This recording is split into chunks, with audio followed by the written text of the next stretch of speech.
Parce que tu es notre joie. Et tu les fais. Et nous te disons merci de les faire. Dans le nom de Jésus. Amen, amen.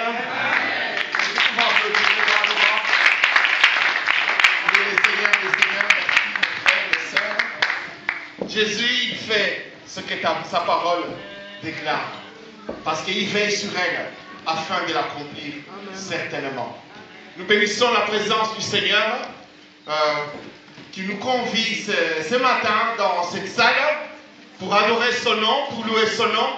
Et nous bénissons la présence de chacun d'entre vous ici aujourd'hui, malgré les soucis et les difficultés de transport. Vous êtes là, nous bénissons le Seigneur et nous nous rendons compte aussi combien c'est difficile pour ceux qui n'ont pas toujours de moyens de transport personnel, quel sacrifice ils réalisent tout le matin, tous les jours pour venir à l'église.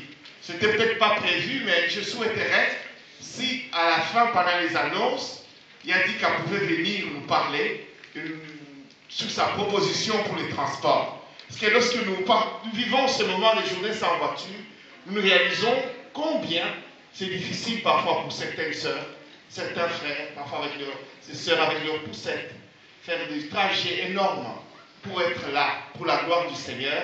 Et je demande que Dieu bénisse toutes ces personnes qui consentent des sacrifices énormes pour venir là. Amen. Nous rendons gloire à notre Dieu qui est réel. Dieu, il est réel. Et lorsque nous venons dans un culte comme celui-ci, nous voulons le palper. Nous voulons le toucher. Nous voulons l'entendre nous parler certainement. Et je crois de tout mon cœur que ce matin, il y a une parole pour toi, il y a une parole pour l'Église, parce que tu n'es pas là par hasard. Alléluia. Je vais vous demander à tourner avec moi dans le livre de Josué, chapitre 7. Nous allons lire longuement, parce que, comme je l'ai dit, je le dis souvent, il y a des gens dans cette salle maintenant là. Si je leur demande, la dernière fois qu'ils ont fait la lecture de leur Bible, ça date de 1 semaine, 2 semaines, 3 semaines. Et vous serez même étonnés qu'il y en a qui n'ont pas ouvert leur Bible, ça fait 1 mois. Si pas plus. Alors profitez-en. Nous allons lire un chapitre entier. Amen. Donc, Josué, chapitre 7. Je souhaiterais, si possible, que mon message soit enregistré. Mais puisque sur un support audio, si on n'a pas de caméra. C'est possible, papa, ou c'est sur l'audiovisuel, possible d'enregistrer mon message? Non. Dommage. Bon, heureusement que pasteur Bobo est là.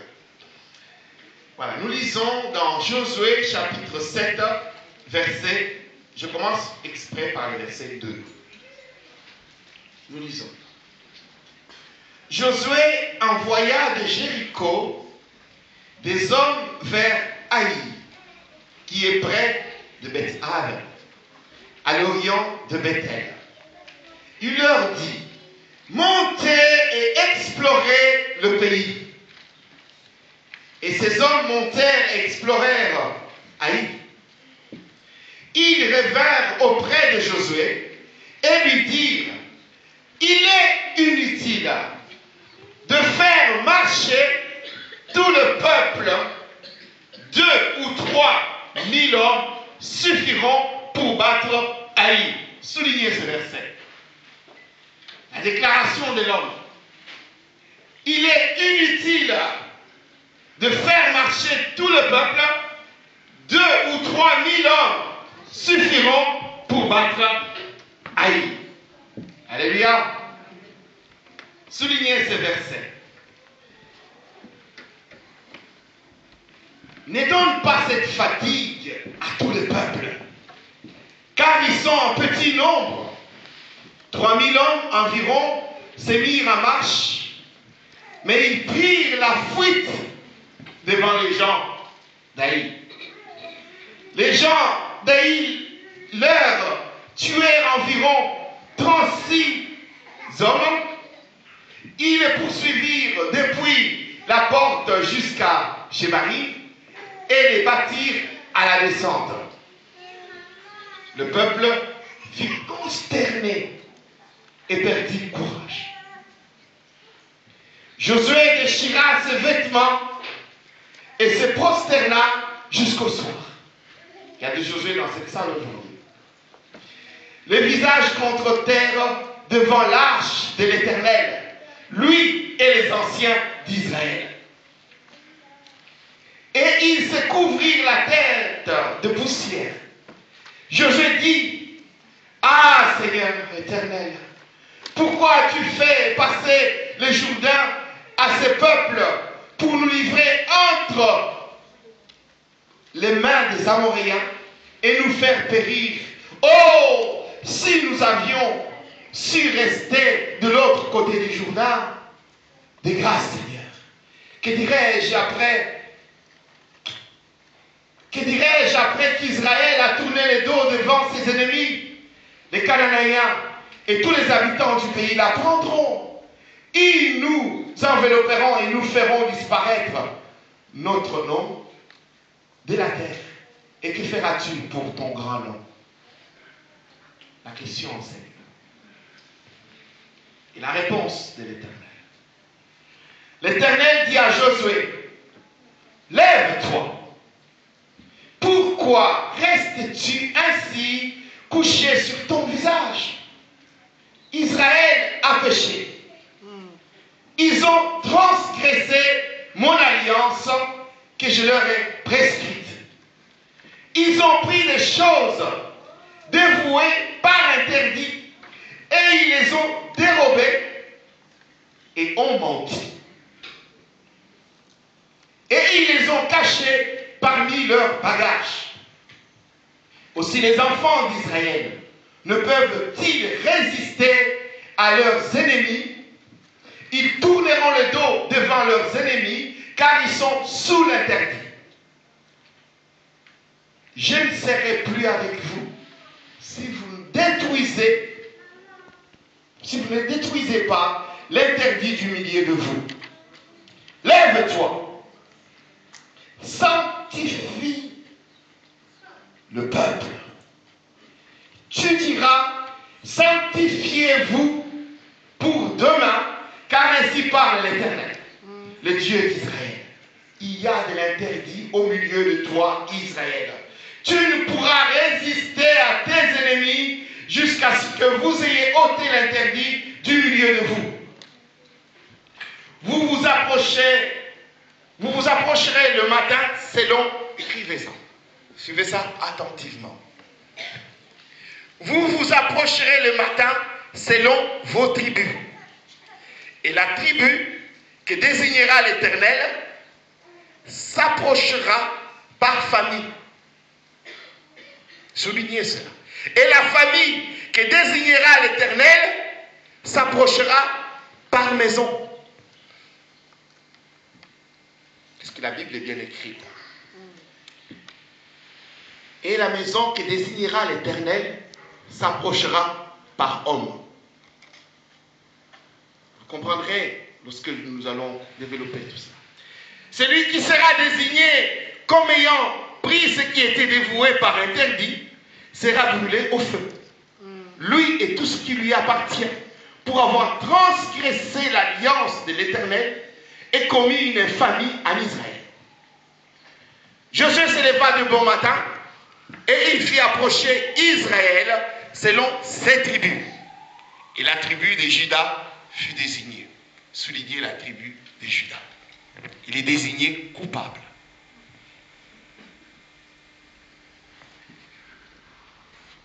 Il fit approcher les familles de Juda. Et la famille de Zérak fut désignée.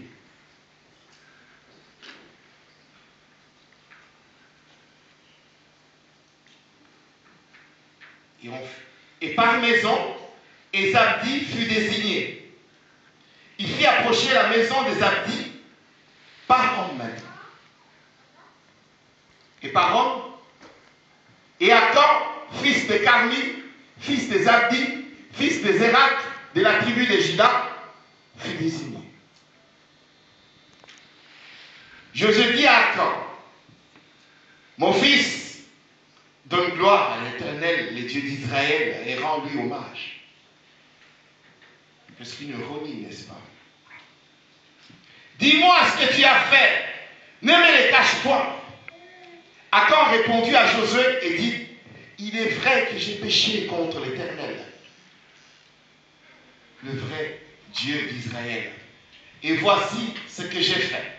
J'ai vu dans le butin un beau manteau de chinéar, 200 cycles d'argent et un lingot d'or du poids de 50 cycles. Je les ai convoités, je les ai pris, ils sont cachés dans la terre au milieu de ma tente et l'argent est dessous. Josué envoya les gens qui coururent à la tente et voici les objets étaient cachés dans la tente d'Achan et l'argent était dessous. Il les prit du milieu de la tente, les apportèrent à Josué et à tous les enfants d'Israël et les déposèrent devant Israël. Devant l'Éternel, excusez-moi. Josué et tout Israël avec lui prirent Achan, fils de Zérak, l'argent, les manteaux, les lingots d'or, les fils et les filles d'Achan, ses bœufs, ses ânes, ses brebis, sa tente et tout ce qui lui appartenait, et les firent monter dans la vallée d'Achan. Josué dit, pourquoi nous as-tu troublés? L'Éternel te troublera aujourd'hui. Et tout Israël les lapida. On les brûla au feu, on les lapida, et l'on éleva sur Achan un grand monceau de pierre qui subsiste encore aujourd'hui. Et l'Éternel revint de l'ardeur de sa colère. C'est à cause de cet événement qu'on a donné jusqu'à ces jours, à ces lieux, les noms des vallées d'Achan. Nous inclinons dans la prière. Seigneur, c'est le moment où Badi Banga disparaît devant ta face pour laisser la place à l'autorité divine pour que tu parles à ton peuple. Je me laisse comme un instrument entre tes mains, transmets ta vérité à ton peuple. Au nom de Jésus-Christ, nous avons prié. Amen. Alléluia. Amen. Nous avons lu pour que ceux qui souffrent de kwashiorkor spirituel se nourrissent un tout petit peu. Ils ont fait 2-3 semaines et 1 mois sans lire. Maintenant, ils ont pu manger la parole du Seigneur. Alléluia. Maintenant, nous allons entrer dans nos prédications. Je vais ici continuer, en quelque sorte, le message commencé par le pasteur Ali sur le combat spirituel. Il nous a montré combien ces tribus symbolisaient les esprits méchants qui nous combattent et qui nous empêchent. Il y en a des esprits qui nous troublent, qui nous volent la paix, la joie, qui nous volent la prospérité, qui nous volent la réussite, qui nous volent les bien-être que le Seigneur nous donne, nous prévoit pour nous. Et je vais continuer avec ces messages de combat dans la thèse que j'ai commencé à vous développer depuis le 1er janvier. Je prêche que sur ces sujets, je prêche sur la sainteté. J'avais déjà abordé cet aspect des choses en vous parlant des Balaam, en vous démontrant que tant que l'Éternel était dans le camp, ni la magie, ni la sorcellerie, ni l'envoûtement ne pouvaient rien contre le peuple de Dieu, parce que l'Éternel était dans le camp. Et l'Éternel était strict par rapport à la pureté et à la sainteté du camp, au point qu'il avait ordonné que même les toilettes